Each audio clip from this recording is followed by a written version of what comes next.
You're listening to the Naked Bible Podcast. To support this podcast, visit nakedbiblepodcast.com and click on the support link in the upper right-hand corner. If you're new to the podcast and Dr. Heiser's approach to the Bible, click on New Start Here at nakedbiblepodcast.com. Welcome to the Naked Bible Podcast, episode 185, Hebrews, chapter 7. I'm the layman, Trey Strickland, and he's the scholar, Dr. Michael Heiser. Hey, Mike, how are you doing this week?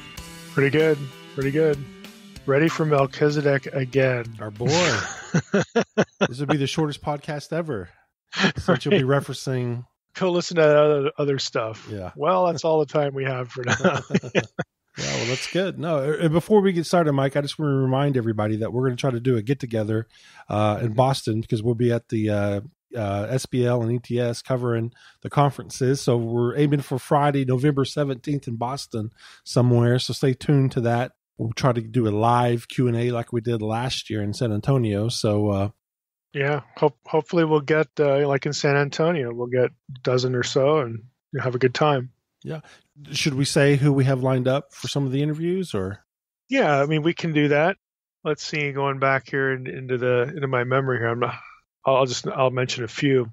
Hugh Ross, we're fortunate enough to be able to spend, what I'm hoping will be 20 or 30 minutes with Hugh Ross. I mean, his schedule is very chaotic, and that's because he has to speak a little bit, he has to do some booth time, and then people just want to talk to him. So we'll get to chat with Hugh again.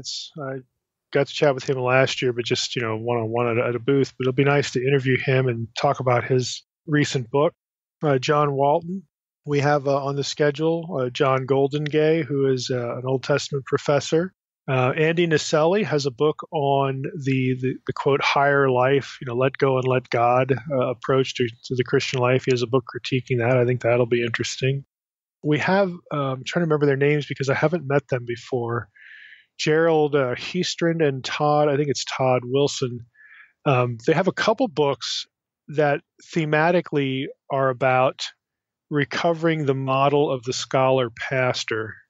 Back in the old days, a couple centuries ago, scholars were, really, sort of leading intellectuals and theologians.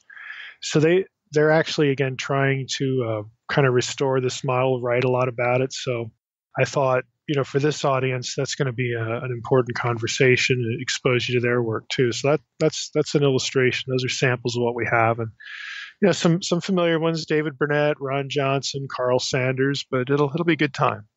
All right, yeah, looking forward to it. Well, here we are in Hebrews 7, and no, we're not going to just end it here. But I will say, again, by way of a retrospect, we have covered Melchizedek quite a bit on the podcast, and not too long ago.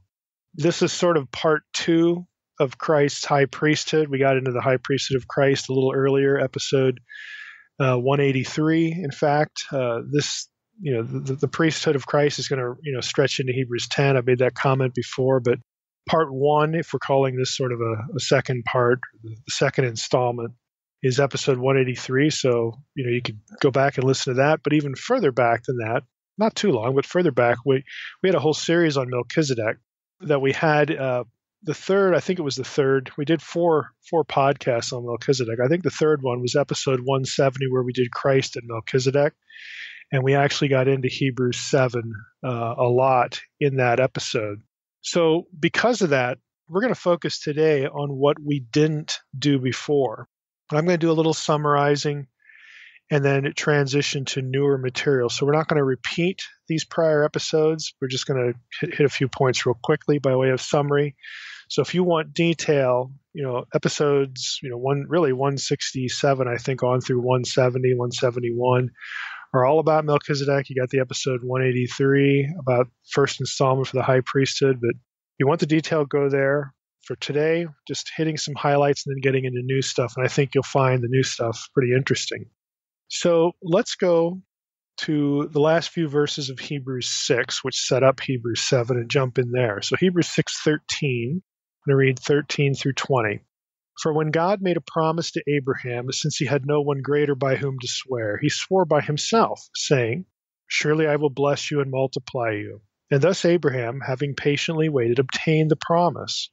For people swear by something greater than themselves, and in all their disputes an oath is final for confirmation. So when God desired to show more convincingly to the heirs of the promise the unchangeable character of his purpose, he guaranteed it with an oath, so that by two unchangeable things, in which it is impossible for God to lie, we who have fled for refuge might have strong encouragement to hold fast to the hope set before us.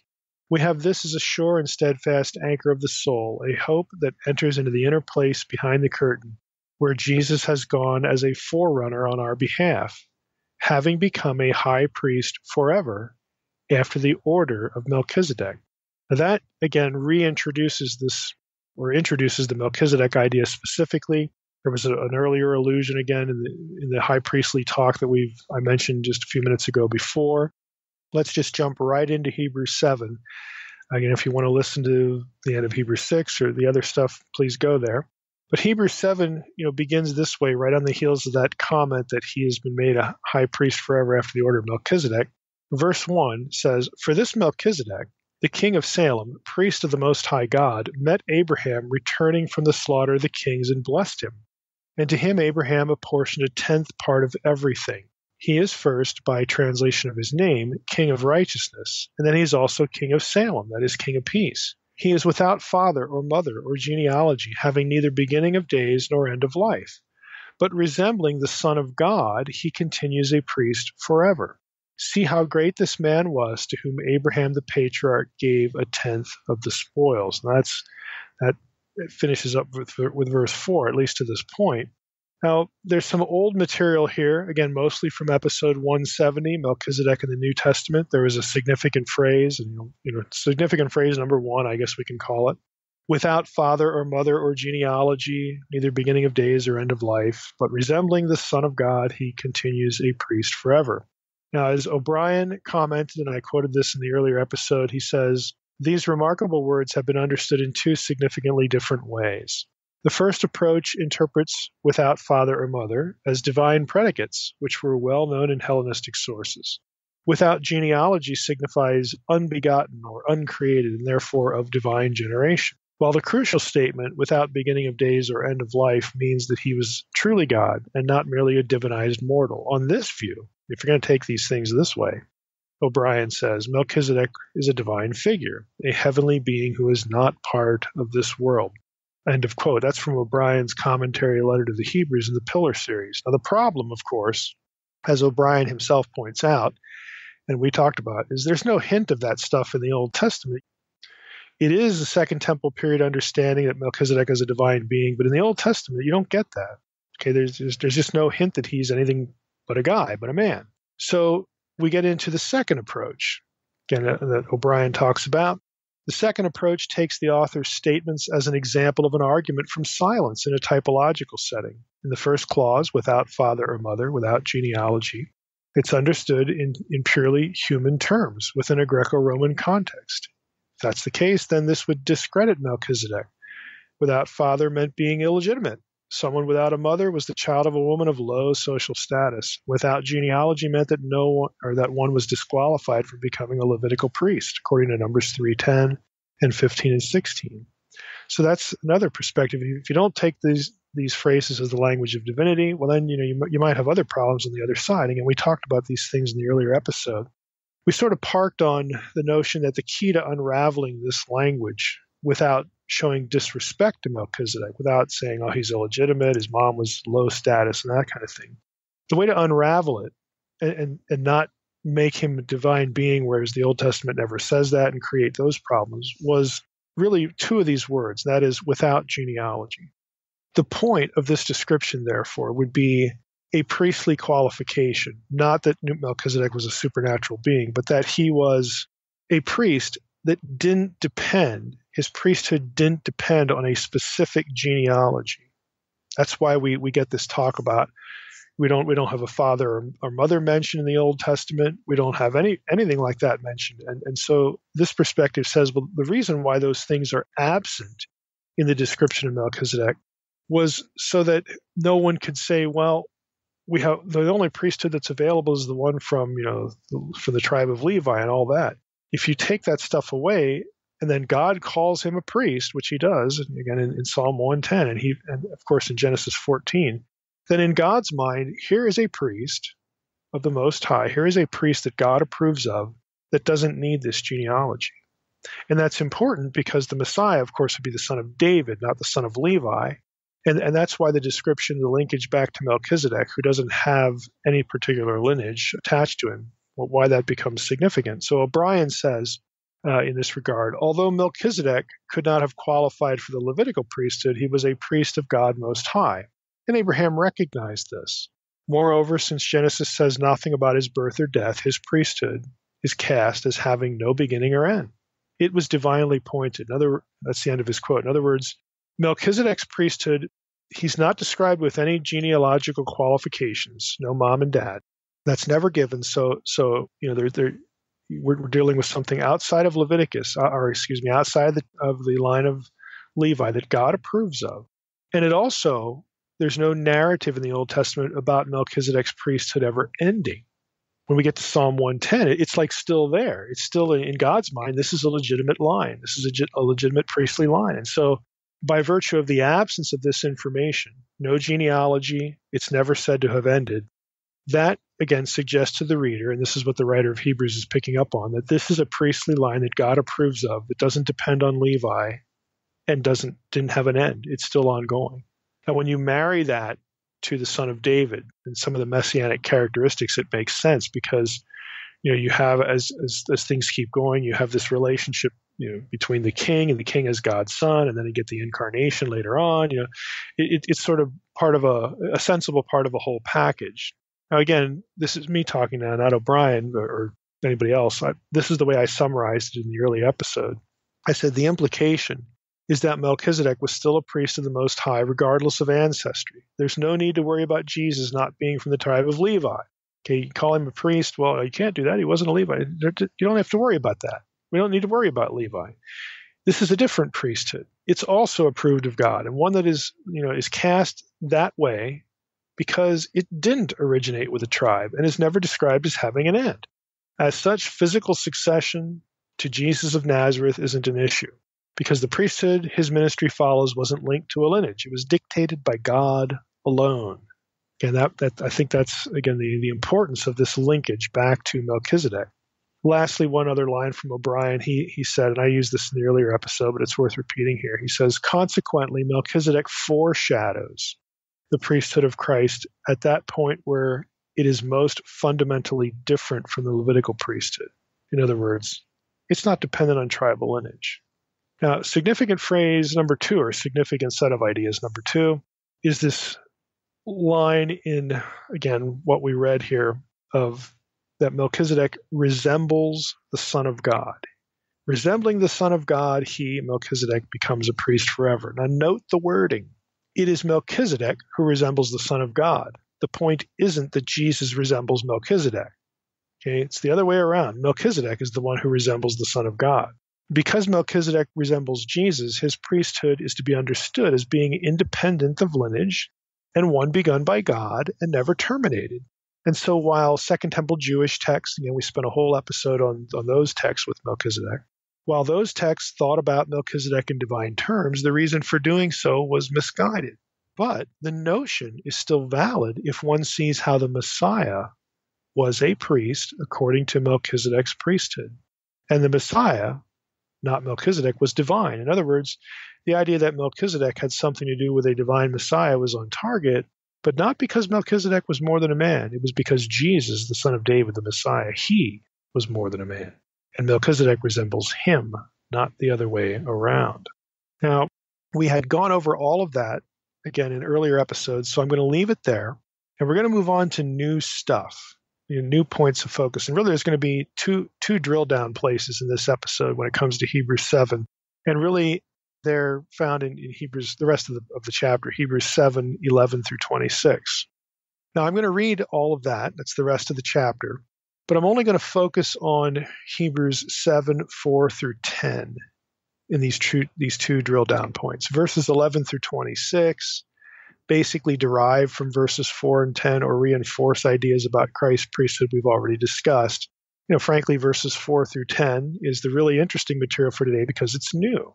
Now, here's the whole remainder of Hebrews 7. So I'm going to read, again, 11 through 26 here just so that we get it in our heads. And then we'll go back to 4 through 10. Verse 11. Now, if perfection had been attainable through the Levitical priesthood, for under it the people received the law, what further need would there have been for another priest to arise after the order of Melchizedek, rather than one named after the order of Aaron? For when there is a change in the priesthood, there is necessarily a change in the law as well. For the one of whom these things are spoken belonged to another tribe, from which no one has ever served at the altar. For it is evident that our Lord was descended from Judah, and in connection with that tribe Moses said nothing about priests. This becomes even more evident when another priest arises in the likeness of Melchizedek, who has become a priest not on the basis of a legal requirement concerning bodily descent, but by the power of an indestructible life. For it is witnessed of him, quote, "You are a priest forever after the order of Melchizedek," unquote. Verse 18. For on the one hand, a former commandment is set aside because of its weakness and uselessness. For the law made nothing perfect. Isn't that an interesting statement? Verse 19, but on the other hand, a better hope is introduced, through which we draw near to God. And it was not without an oath, for those who formerly became priests were made such without an oath. But this one was made a priest with an oath by the one who said to him, quote, "The Lord has sworn and will not change his mind. You are a priest forever," unquote. Verse 22, this makes Jesus the guarantor of a better covenant. The former priests were many in number because they were prevented by death from continuing in office.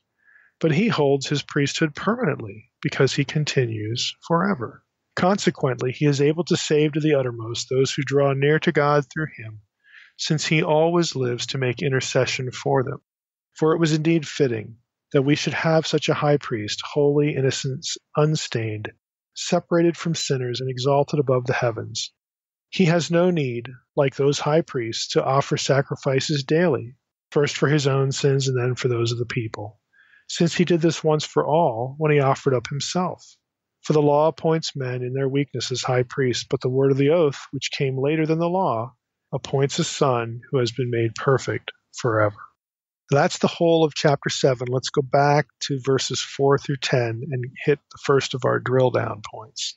Hebrews 7, 4 to 10. Read it once more so we fix it in our minds. See how great this man, Melchizedek, was, to whom Abraham the patriarch paid a tenth of the spoils. And those descendants of Levi who received the priestly office have a commandment in the law to take tithes from the people, that is, from their brothers, though these also are descended from Abraham. But this man, who does not have his descent from them, received tithes from Abraham and blessed him who had the promises. It is beyond dispute that the inferior is blessed by the superior.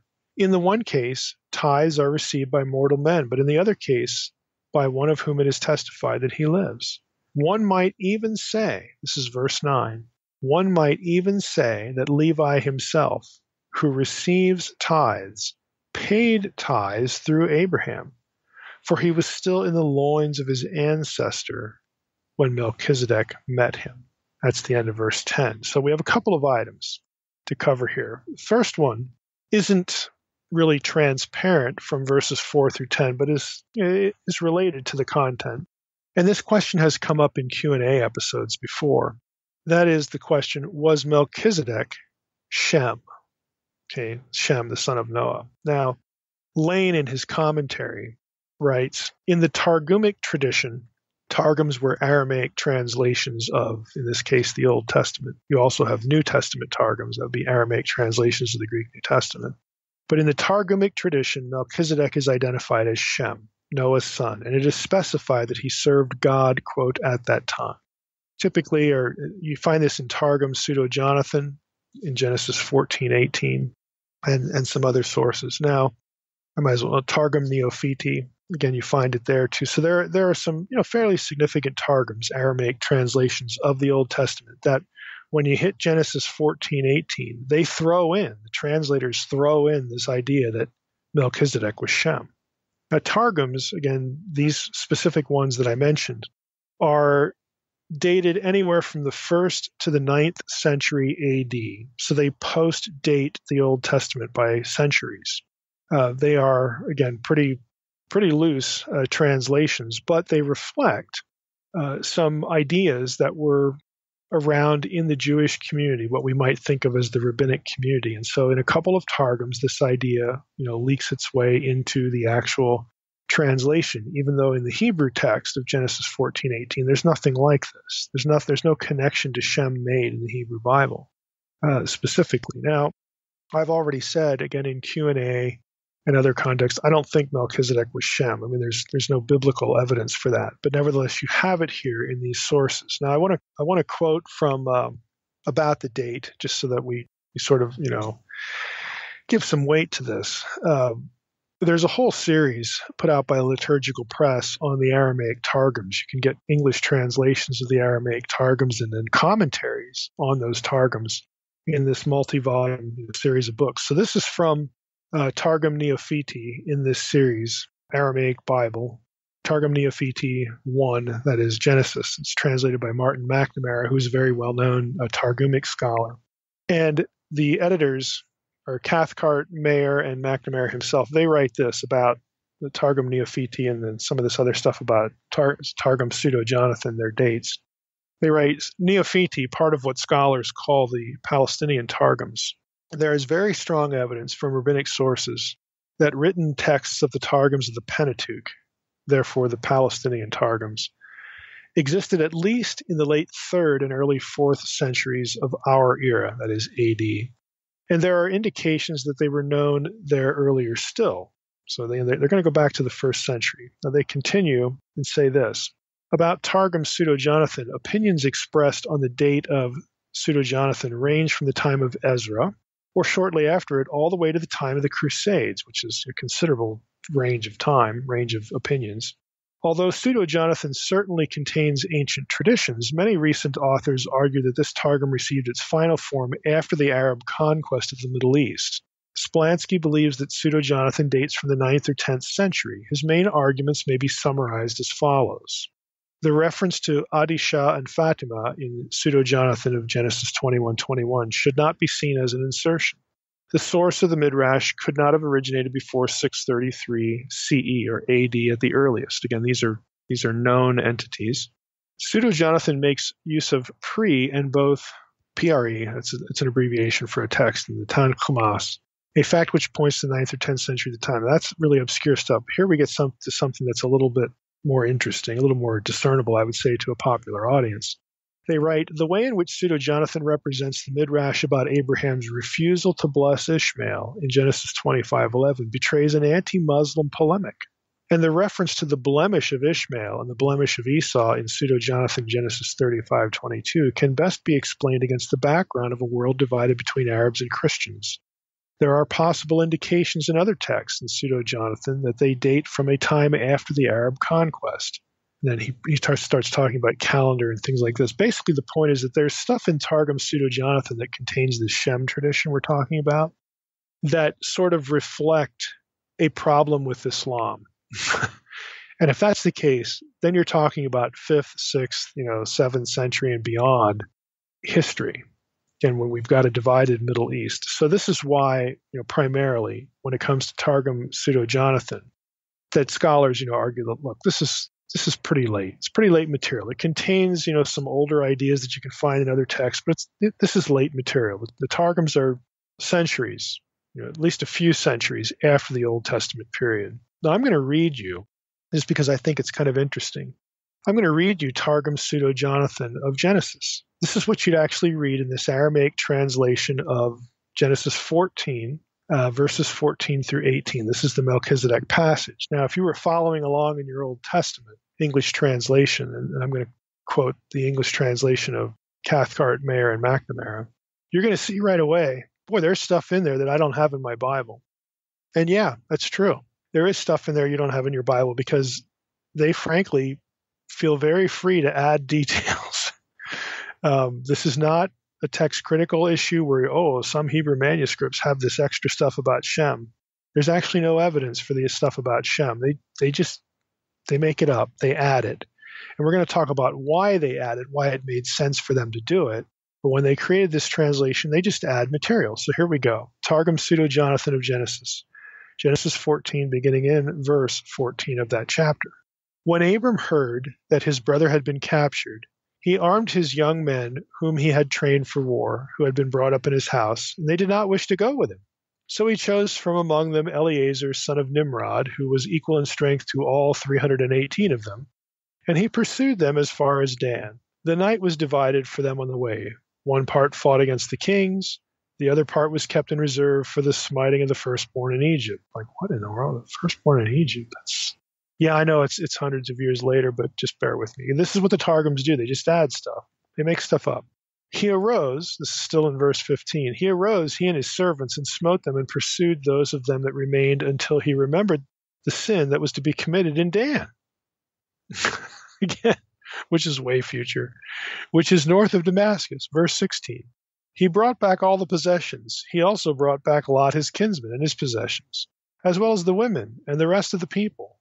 Verse 17, when he returned from defeating Chedorlaomer and the kings who were with him, the king of Sodom came out to meet him at the leveled plain, which is the king's race course. 18, here we go. The righteous king, that is Shem, the son of Noah, king of Jerusalem, went out to meet Abram and brought him bread and wine. At that time he was ministering before God Most High. So that's the end of the selection. So the Targum doesn't even use the term Melchizedek. It uses righteous king. Again, Melchizedek could be translated, my king is righteous. It says the righteous king, and then it says point blank, that is Shem, the son of Noah, the king of Jerusalem, who went out to meet Abraham. So it's a clear identification of Shem with Melchizedek in the Targums. So you also have this in early patristic sources, early church fathers. A couple of them will have this kind of stuff in it. Ephraim is one of them. You'll find this. Now, I'm going to post a couple links on the episode page for this episode. There are two articles. If you're interested in the Shem subject, you can get these. These are publicly accessible articles. One is by Andrei Orlov, who, interestingly enough, is now David Burnett's advisor at Marquette. But he has an article, a long essay on Second Enoch, which is also known as Slavonic Enoch. It's an Enochian book that was written in ancient Slavonic. That's the language it survives in. And that references this idea that Shem and Melchizedek were the same person. There's also an article from the Biblica Journal about this, and let me get the title for it because I'm going to read a brief selection from it. The title is Melchizedek, Genesis 14:17 through 20 in the Targums, in rabbinic and early Christian literature. So you're going to have links to both of those. If you're interested in the subject, there you go. You'll have some good stuff to read. So I think you'll be sufficiently entertained if you're into the Shem idea again, which doesn't have biblical roots, but you see it in these kind of sources. Now, I'm going to go to that second article, which is by McNamara. I want to read a few things. You say, well, why in the world did they make this connection? And back in the Q&As that we've had before, it's basically about chronology, how their lives overlap. So McNamara says on the 13th page of the PDF that you could get, page 13 of the article as well, he says, the biblical evidence for this idea is as follows. Abraham was 100 years old at the birth of Isaac, Genesis 21:5. Isaac was therefore 75 years old when Abraham died. Isaac was 40 years old when he married Rebekah, Genesis 19:2, and was 60 years old at the birth of Esau and Jacob, Genesis 25:25. Jacob was thus born 15 years before the death of Abraham, and consequently 50 years, 15 plus 35, before the death of Shem. Isaac died at the age of 180 years, Genesis 35:28. Shem thus lived during 100 years of Isaac's 180 and during 50 years of Jacob's lifetime, which also by definition then, if he lived during the lifetime of Isaac and Jacob, he also lived during the lifetime of Abraham. And so the argument is that he was alive and he surely he must have been Melchizedek. Okay, that's basically how the argument goes. So people take the chronology and they assume an identification. It's actually that simple. Well, Shem's life overlapped with Abraham, and Abraham meets this Melchizedek guy, and, well, Shem and Melchizedek must have been the same. And you say, well, that doesn't make any sense. I agree with you. I don't think it makes any sense at all, but that's what's behind it. So that idea, again, which was a tradition in some community somewhere within Judaism, it leaks its way into Aramaic translations, targums of Genesis 14, and then early Christian writers who were familiar with Jewish tradition, Jewish thinking, had interacted with Jews. They refer to the idea in their own writings as well. So you actually get these references in early Christian sources and in targums about Melchizedek and Shem being the same guy. Now, you say, well, it's kind of interesting. What's the harm? Why is there anything here to really care about? Well, yeah, there may be. McNamara on page 15 has a section on the origin of the identification of Melchizedek with Shem. He writes, M. Simon, again a reference to a scholar, thinks that it was due to the embarrassment felt by Jews in view of Abraham's paying homage to Melchizedek. If Melchizedek is identified with Shem, then Abraham was merely showing deference to an ancestor. In other words, let me stop there. There are some who, this is just speculation, but some scholars think, well, they came up with this idea because it's kind of embarrassing to have Abraham. I mean, he's Abraham. Good grief. He's awesome. He's our primary ancestor. It's embarrassing to have this guy bowing to essentially a Canaanite, So, okay, let's identify Melchizedek with Shem. That way, Abraham is only really bowing to an ancestor. It's not so bad. Back to McNamara. He says, it's doubtful if there was any polemical, tendentious intention, anti-Christian or otherwise, in the identification. The identification of Melchizedek with Shem in any event may well predate Christianity. First century, you might be older than that. Rabbi Ishmael, takes the identification for granted, and the texts, as found in Jewish or Christian sources, do not indicate any embarrassment with it. The rabbinic, Targumic, and patristic texts, especially Jerome, would seem to indicate that the identification arose from chronological considerations on the biblical age attributed to Shem. Okay, that's what we just mentioned. Now, McNamara continues, and he observes, I think this is actually kind of interesting. He observes that when you get to rabbinical writings, there are certain rabbis that make a point of denigrating Melchizedek's priesthood or kind of demoting it, devaluing it. And that becomes really interesting because rabbinical writings, the rabbinic period as we think of it, is in line with the events of the New Testament and, of course, post-dates, continues on after the New Testament. So the suspicion among certain scholars is that the rabbinic writings, certain rabbis who wrote about Melchizedek and even, may or may not have accepted this Shem idea, they make a point to sort of take Melchizedek's priesthood down a few pegs. And scholars suspect that when they do that, they are shooting at Jesus. Okay, because Jesus, to Christians, was identified with this priesthood. Let me just read a section from McNamara's article. He writes, it has been noted above that in accepting the identification of Melchizedek with Shem, Rabbi Ishmael did not have any polemical point to make. The same cannot be said of his statement which follows immediately on this regarding Melchizedek's priesthood. This, he says, was taken away by God from Shem. In other words, from Melchizedek. Melchizedek lost his priesthood and given to Abram. That's what the rabbis taught. Shem, or Melchizedek, was a priest, but his descendants were not. God transfers the priesthood of Shem, or Melchizedek, to Abraham and addresses Psalm 110 to him. So let me just stop there. The rabbis just interpreted Psalm 110 as being spoken to Abraham. So God transfers the priesthood of Shem to Abraham and addresses Psalm 110 to him. Sit on my right hand, as he also does in Psalm 110:4. You are a priest forever according to the order of Melchizedek, which is interpreted as meaning on account of what Melchizedek said, so on and so forth. This is why and again, the rabbis imagine that the speaker in the psalm is speaking to Abraham. You're a priest forever on account of what this Melchizedek guy did. That's how they read the passage. Now back to McNamara. The reason for the demotion of Melchizedek's priesthood is seen in Melchizedek having blessed Abram before he uttered his blessing to God Most High. As Pedakowski observes, there can be no doubt that Rabbi Ishmael's reference to Melchizedek is polemical. But against whom is Rabbi Ishmael's polemic directed? Let me just stop there. So the idea is that the rabbis base this demotion idea on the fact that Melchizedek blesses Abraham before the comment about blessing, the Most High. And so God was mad, and God said, okay, because you did that, I'm going to take your priesthood and give it to Abram. Shem, Melchizedek, you're not going to have any more priests after you. I'm going to transfer it to Abraham, and then Psalm 110 preserves this transference of the priesthood over to Abraham.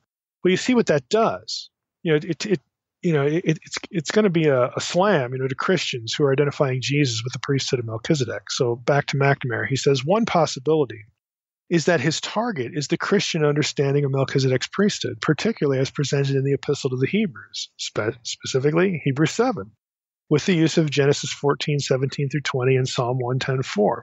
L. Ginsburg believed that it was very likely directed against the Christians, such as the author of Hebrews 7:1 through 3, and especially Justin Martyr, on account of his dialogue with Trypho, specifically directed against the Christians who took Melchizedek to be a type, a foreshadowing of Jesus, unquote. So let me see if I want to say anything else there. Okay, one more paragraph. Others, we have to be fair here. So some scholars say we might have a Christian polemic going on here. We want to distance the priesthood of Melchizedek from Jesus. Very, very possible. There are other scholars, though, who will go off in a different direction. I'm mentioning this again out of fairness and also for those of you who might find this interesting. Others do not consider such a conclusion necessary or warranted. They go a different way. The polemic may have originally been directed against a Jewish or Samaritan misuse of Psalm 110, possibly the Hasmoneans, such as Simon. In 1 Maccabees 14:35 and 41, we read, "The people saw Simon's faithfulness and the glory that he had resolved to win for his nation. They made him their leader and high priest. The Jews and their high priest resolved that Simon should be their leader and high priest forever until a trustworthy prophet should arise." Unquote. Psalm 110, in particular, Psalm 110:4, would present legitimization for the Hasmonean union of royalty and kingship in one person, of Simon and his successors. Now, I'll just end the quote there. If you know a little bit about intertestamental history, that was offensive to a lot of Jews, what the Hasmoneans did there. And so some scholars would say some of the rabbinic talk, later on, New Testament era, first century and forward, might have been aimed at the Hasmoneans. Maybe this is why they sort of knocked Melchizedek's priesthood down a few notches. And they said these polemic things about it. So it's either the Christians or, again, the Hasmonean dynasty. Could be one or the other. And you probably had Jews that thought one thing or the other, and scholars, of course, you do that think one thing or the other. But the important point is that if you want to say that Shem and Melchizedek are the same, A, you don't have any specific biblical evidence to say that, and B, you ought to know what you're getting yourself into. Because that whole idea was used by the rabbis to denigrate Jesus, his high priestly identification in the book of Hebrews. So know what you're getting into. Now, our second drill down point is, I think, the more obvious of this. As we read Hebrews 7, verses 4 through 10, you get to verses 9 and 10. I'll read them again. One might even say that Levi himself, who receives tithes, paid tithes through Abraham, for he was still in the loins of his ancestor when Melchizedek met him. There are all sorts of problems here. Basically, the question is, how in the world was Levi, quote, in the loins of his ancestor, that is Abraham? Lots and lots of problems. But let's start with the mainstream view of this passage. And I'm going to telegraph it this way. The mainstream view tries really hard to avoid the most difficult question. Okay, it just does. Now, the mainstream view argues that Levi wasn't really in the loins of his ancestor. It says that language is meant to convey the idea of corporate solidarity between Abraham and his descendants. Put another way, it wants to claim the superiority of Levi's priesthood has a, quote, basis in history, unquote, while denying that the tithe payment of Levi ever actually occurred in real time, because Levi, of course, hadn't been born yet. Now, here's a sample. If you think I'm overstating this, here's a sample. This is from Lane's commentary, Word Biblical Commentary. He writes this on page 170. The writer clearly recognized his statement that Levi had paid a tithe to Melchizedek was not literally true, because at the moment in primal history when Abraham met Melchizedek, Levi was yet unborn. Nevertheless, the statement that Levi had himself paid the tithe was true in an important sense, indicated by the expression "di Abraham," through Abraham, which immediately follows. The corporate solidarity that bound Israel to the patriarch implied that Levi was fully represented in Abraham's action. Therefore, Levi's status relative to Melchizedek was affected by Abraham's relationship to that personage. Consequently, the superiority of Melchizedek over the Levitical priesthood is not merely theoretical, but has a basis in history. That's the end of the quote. Catch the basis in history. Well, so in other words, Abraham's existence, that would have to be the basis in history. Abraham's existence makes Melchizedek's priesthood superior to Levi's because Levi was imagined to be in Abraham, but he wasn't really there. But that's okay, since Abraham existed. It doesn't matter that the payment never occurred because Levi wasn't there. It was just presumed to work that way. Now, it might sound easy to poke fun at that, but let's think about it a little bit. Does anything in the text actually kind of support it? Now, some commentators suggest that one of the verb forms in Hebrews 7:9 makes the view that Levi wasn't really there the correct view. Okay, now Hebrews 7:9 says, one might even say that Levi himself, who receives tithes, paid tithes through Abraham. Now, the verb translated paid is a Greek perfect passive. It's dede katotai, perfect passive indicative third singular for you Greek geeks out there, okay? It's a Greek perfect passive, and so the verse could be translated this way. Levi himself, who received tithes, had tithes paid for him by Abraham. Now that sounds like it nails down the representative idea. Hey, Levi doesn't have to be there. Abraham paid tithes on his behalf, and so he doesn't really have to have existed yet. So the mainstream view is really based on this notion, and the notion is, in turn, is based upon this Greek perfect passive verb form, that Levi had tithes paid for him in perfect passive. A perfect tense in Greek is an action in the past that has continuing ensuing results. All right, and passive, it means that there's an outside actor. So this is the basis for the mainstream view. Now that sounds pretty good, but there's a problem. It ignores the next verse. It ignores verse 10, which says, quote, "For he was still in the loins of his ancestor when Melchizedek met him."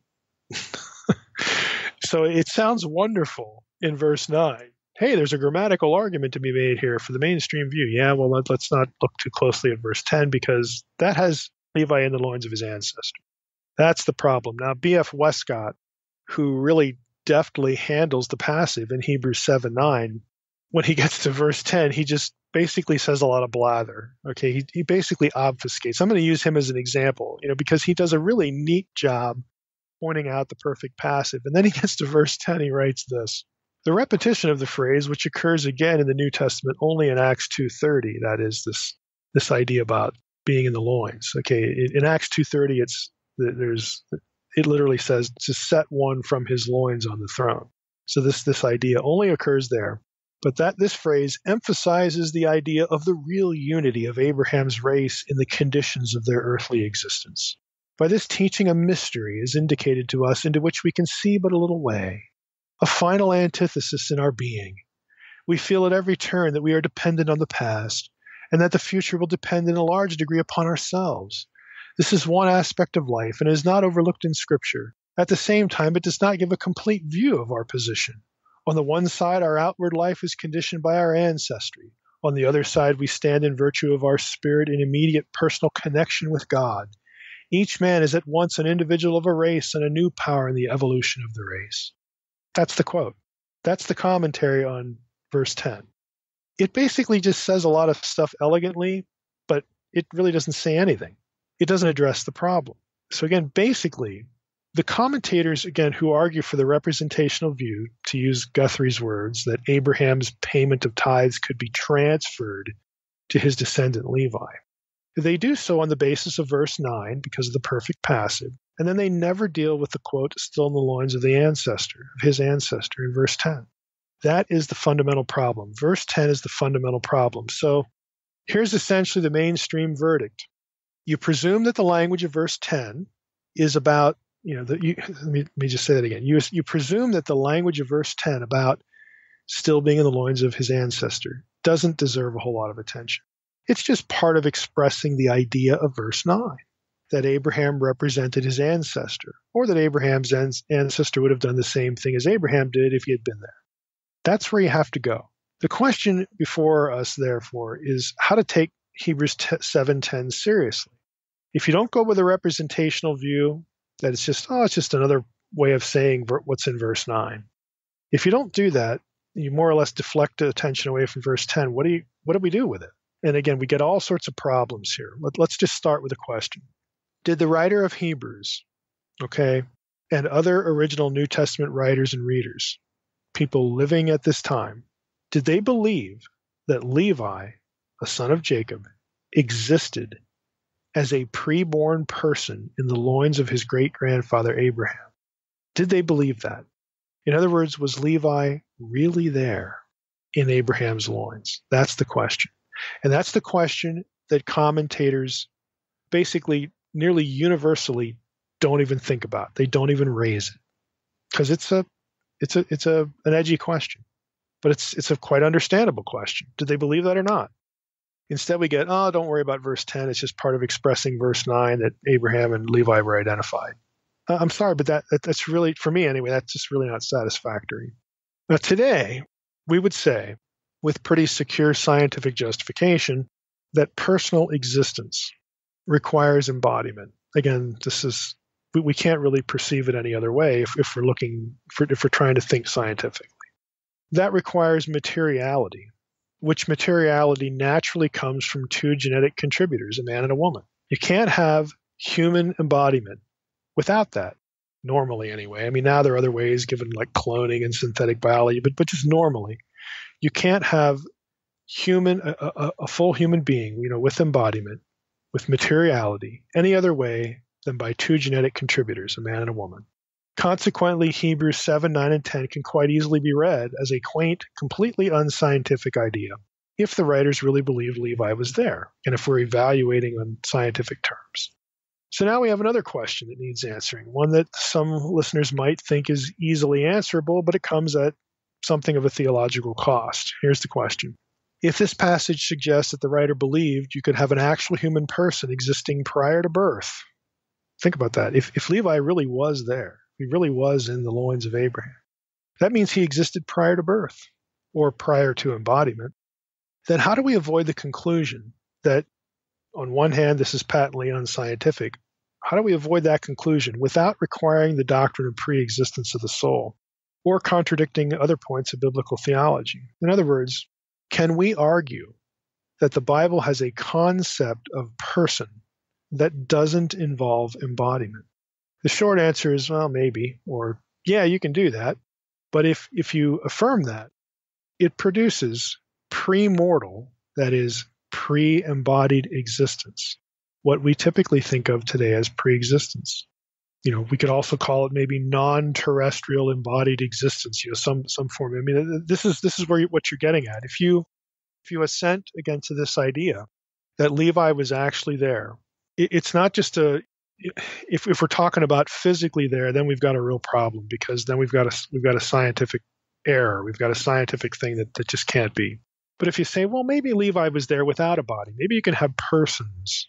Maybe the Bible lets us have persons without bodies. Then we could say Levi was there, but we don't have to get into this, you got to have two, genetic contributors, because that's biology. But we're not dealing with biology here. We're just saying Levi was there, like in the soul, the immaterial essence of Levi was there in Abraham.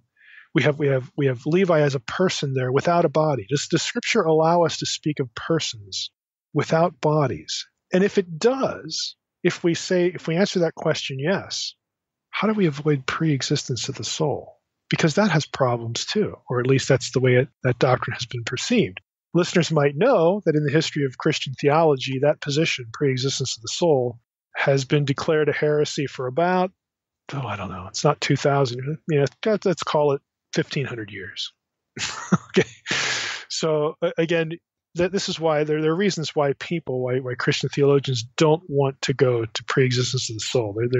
They have problems with it, and we're going to talk about what those are. But that's sort of the rock and the hard place that we're at here. Now, how might we argue this idea biblically and sort of get Hebrews 7, 9, and 10 off the hook for being unscientific? We don't have to worry about biology, but also workable in some way that allows the writer to believe that Levi was really there. How do we do that? Again, we're going to try to noodle the problem. Let's start by asking what's an actual human person in biblical thought? And I blogged a lot about this in biblical anthropology. You could go to my website and look that up, and you're going to get a whole series on what's personhood in the Bible. The Old Testament is pretty clear that in biblical theology, personhood is the combination of material body, whatever the form, and animate spirit. You have material plus immaterial. That makes a whole person.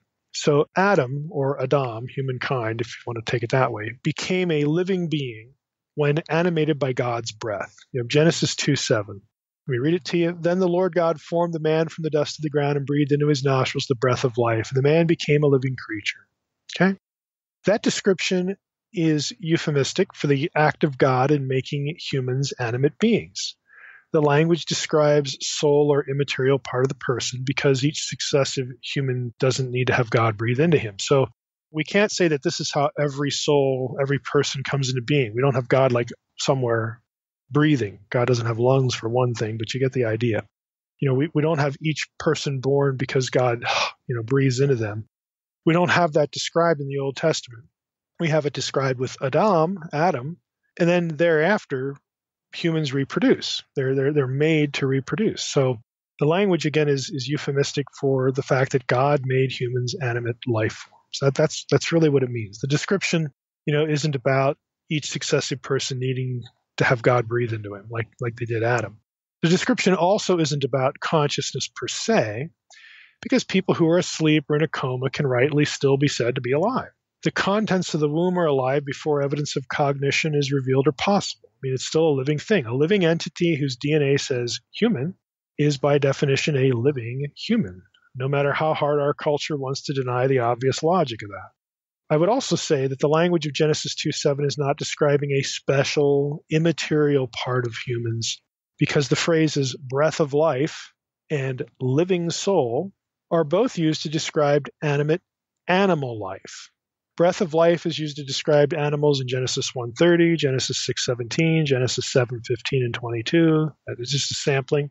And living soul is a phrase, the nefesh chaya, to describe animals. It's used to describe animals in Genesis 1:21, 2:19, 8:21, 9:10, so on and so forth. It's actually pretty common. Genesis 2:7, other parts of Genesis are simply saying, hey, human life is here because God made it. He made the flesh and then he animated it. He made it in such a way that life would be able to reproduce too. That's how we get humanity. Now, the point is that you need two parts in Old Testament thinking, material and immaterial, to have a full human person. You certainly can't maintain that a corpse is a person, although the word for person or self, nefesh, which is often translated soul, is actually used to describe a corpse or a body. Leviticus 21:1, 21:11, 22:4. Now, the reason that happens is it ought to be familiar to us. Anybody who's been at a funeral knows that we still think of the body in the coffin as the person we knew.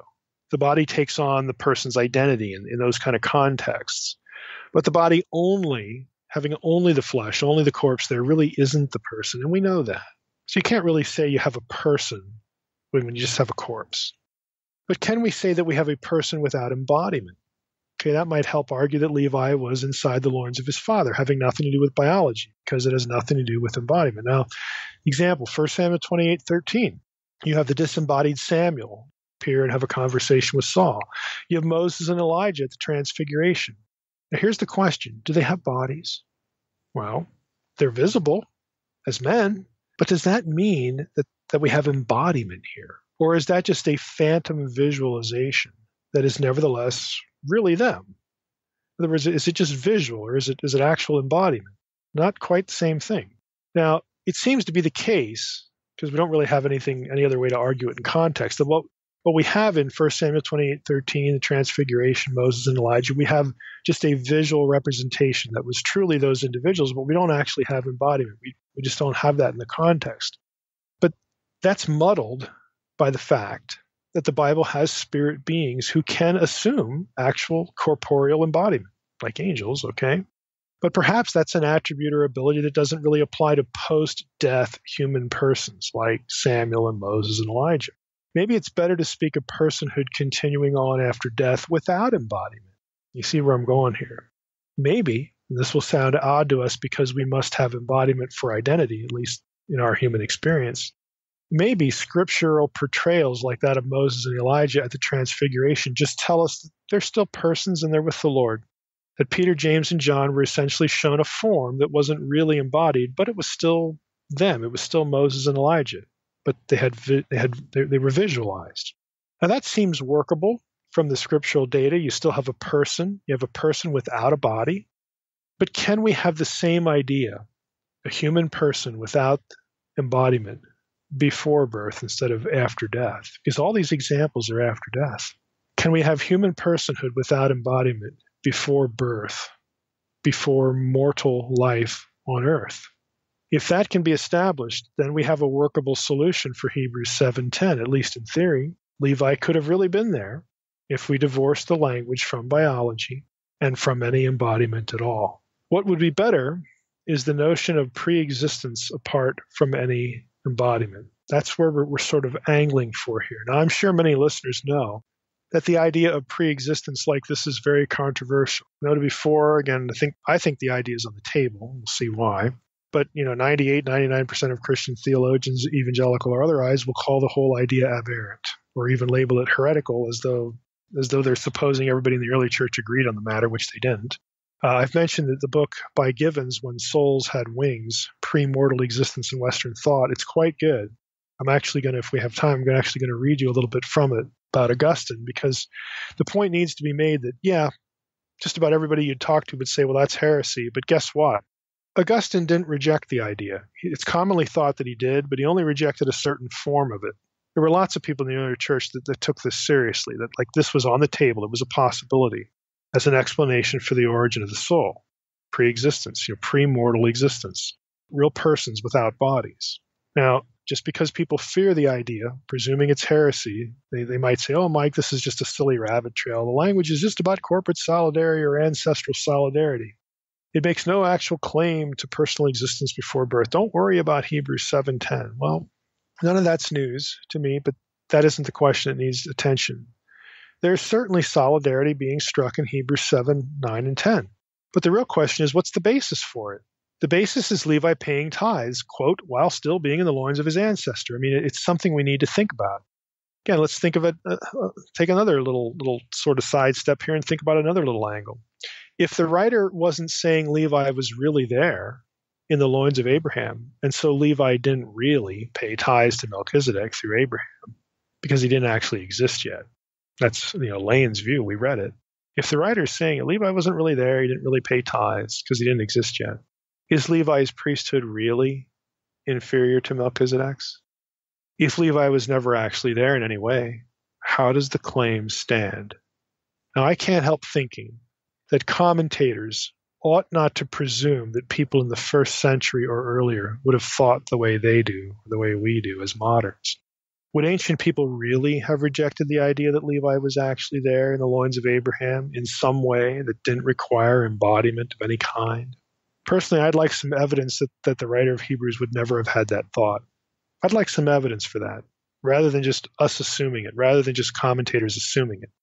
I think it's especially needed because we actually have evidence to the contrary from both the Old Testament and Second Temple Judaism.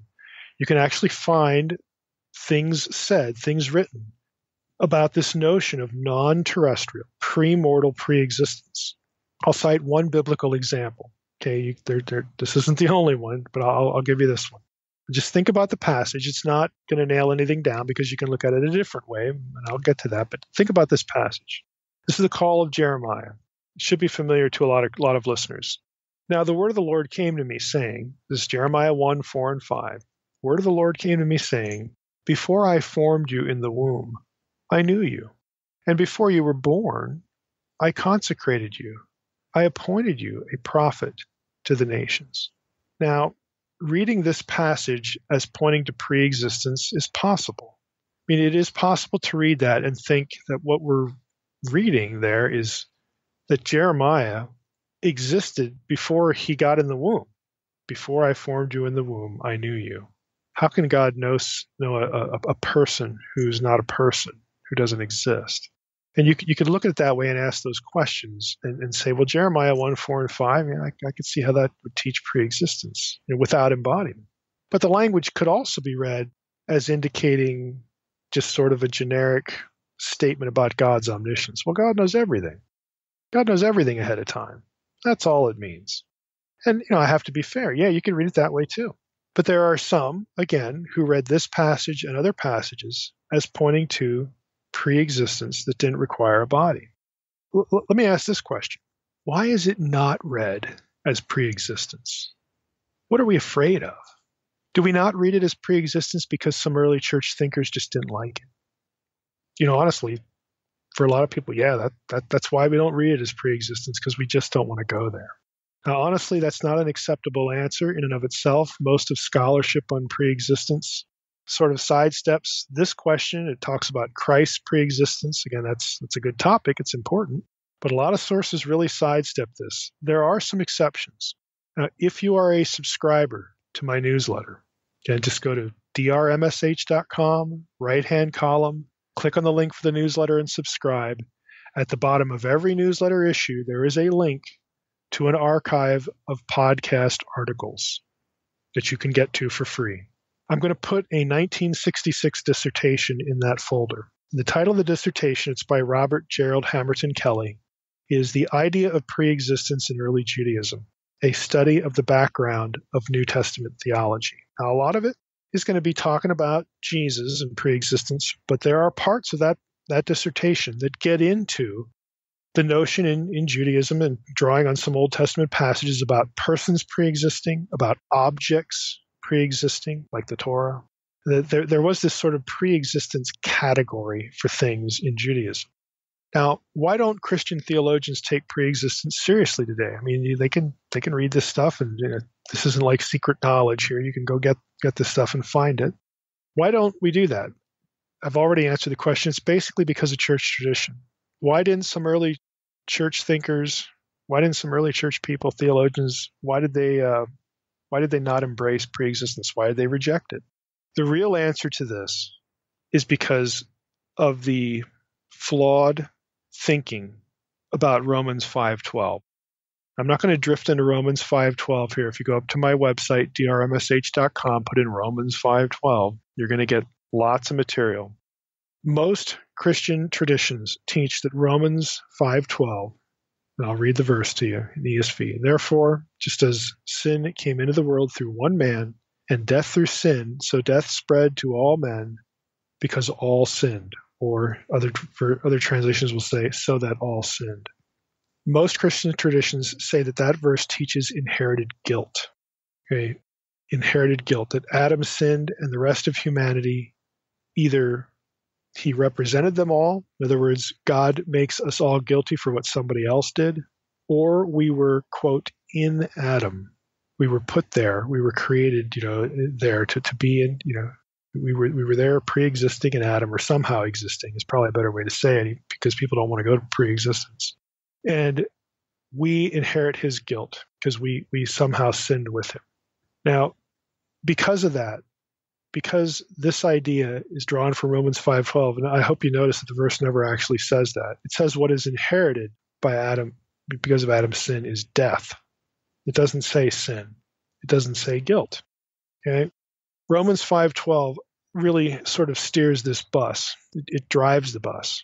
And because people thought this in the early church about Romans 5:12, that we have inherited guilt, they had to balance things like our relationship to Adam.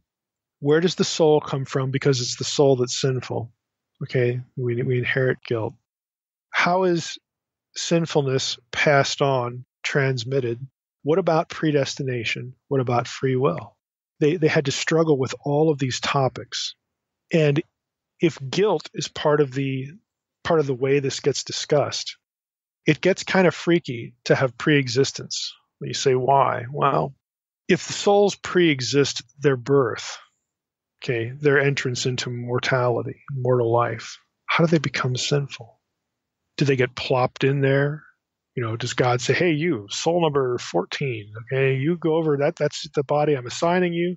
You go in there, and then somehow through flesh, you're going to absorb or inherit guilt because now you're in flesh. Like how does flesh produce a bad quality, a bad attribute of the soul?